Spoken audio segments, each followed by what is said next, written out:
Hey everyone, Bryant's Lovette here with Lovette Properties, bringing you another Lovette Properties listing. Guys, we are just outside of downtown Wake Forest. We are maybe 5 minutes, probably less, to downtown Wake Forest, just north, so you're walkable to Flaherty Park.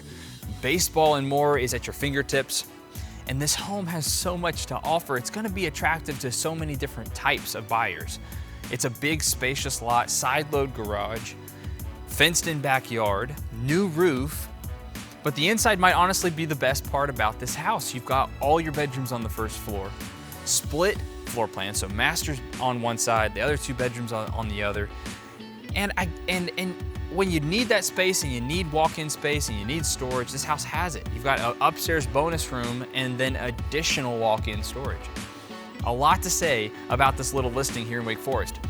It's coming soon, the next coming weeks, and I want to say that we all know homes are going to sell quickly. In this market, we know that, but we want to help.